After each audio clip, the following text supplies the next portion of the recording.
Here's something you may or may not be familiar with. Let's talk about regulations for a second here. Remember, the Montreal Protocol Act, signed by 30 or more countries, limits the use of production. That was signed in 1987 by world leaders. 1989, it became in force. Sets the dates for the phase out. United States Clean Air Act 1990 regulates, and guess who was put in charge of it? The IRS. No, just joking. The EPA is in charge of enforcing this, and they're a department of the government that can reckon with things when it needs to be reckoned with. If you look at page 242 in your book under regulations, it says very clearly, the United States, 30 countries came up with the Monty Protocol and agreed to do this, and it's enforced by the EPA. The Clean Air Act in 1990, under the first George Bush president, regulated the use and disposal of CFCs and HCFCs. The EPA, better known as the Environmental Protection Agency, of course, they are the ones charged with implementing the provisions. The act affects you. This is you.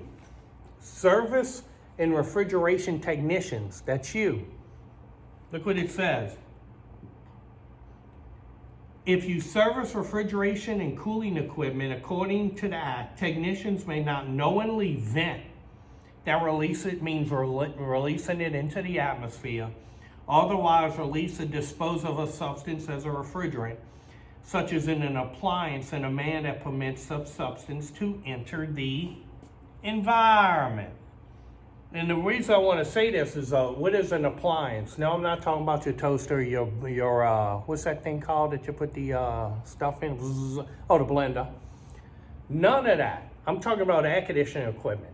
So when you take your EPA exam, you have to realize that your residential and commercial, your residential equipment like your condensing unit and all these things, the government is calling that an appliance. Okay, those are appliances. So on the EPA, that is the terminology they use.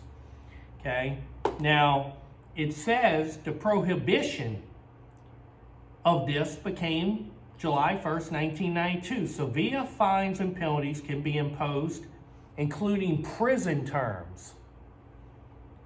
Now it says right here that the first offense empowers the EPA to obtain an injunction against the offending party to prohibit the discharge. The second one is a fine of, your book says $27,500. On the new ESCO EPA for your exam, the amount of your fine is actually $44,539. That's what you have to put for the EPA exam. And not exceeding 5 years in prison. Also, check this out, the person who turns in the offender and then when they're prosecuted gets $10,000. So it became illegal to manufacture CFCs after 1996 and to vent them July 1st, 1992. You have to get these dates correct. These dates mean a lot. They're on the EPA certification. Like I told you, the good thing about the test is that once you become certified, you're certified for life. But it is your responsibility to keep up with the new rules every year. ESCO does a very good job of every year in the fall, towards the beginning of the year, showing you the changes for the next year, okay? So those are some fines right there. Now what happens when people don't do what they're supposed to do? Well, let's take a look at that real quick. I'll bring a couple of instances up online, okay? Here is a guy who, on the EPA says air conditioning theft violating Clean Air Act, August 10th, 2016. This guy in Ohio got 54 months in prison and had to pay $29,000. Well, what happened is this guy stole a bunch of refrigeration units because he wanted the copper and the parts. Well, he's sitting in his jail cell because they caught him stealing these units and his copper, and guess what happened? You guessed wrong. The EPA showed up. And he's like, okay, what do y'all want? I didn't do nothing. They said, well, let's answer this question. You stole like 40-something air conditioners. Where's all the refrigerant that was in those systems? And how did you recover it? So he didn't have an answer because he just cut them all open and vented all the refrigerant. So he had 2 years or something added on to his sentence by the EPA. These guys ain't messing around. So if you're stealing copper and venting refrigerant into the atmosphere, it's a big fine. Now, of course, some of you as employees work with somebody who does something like that. It is illegal. It is illegal. All right. Now, here you go. This guy is a strange bird.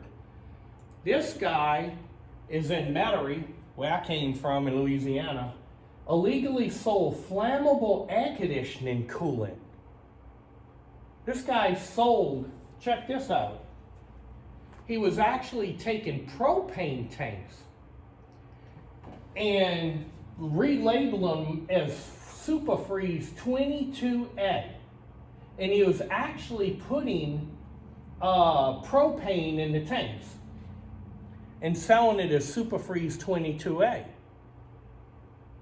Now, AC guys should know better because, you know, green tanks R22, the rose is 410A. If you buy in these tanks and they're a different color and say Superfreeze 22, something should go off in your head, right? So let's check this out real quick. It says he actually was selling so much of it that he rented some office space and created a small business out of it. All right? I mean, business is good for Superfreeze 22A. I mean, business is really good for this guy. All right? Now it says the FBI was involved, the EPA was involved, the Attorney General was involved, and he sold it between 2012 and 2016. These systems in people's houses are not designed to handle propane. It can lead to a fire or explosion. In this case, the product was actually propane creating dangerous situations, they said. He sold it on the internet, Amazon, and unidentified website to people who bought it. It was a little cheaper than other refrigerants, and he even created like I said, he had a little small business going. Business was good. All right, so they asked that the FBI is working to identify who purchased it and if they can find the homes this was put into. Air conditioning companies, can you believe this? Air conditioning companies bought the refrigerant and put it in people's homes, and they can be held liable now. Oh, they won't be held liable if they admit to using it so they can get to the people's homes.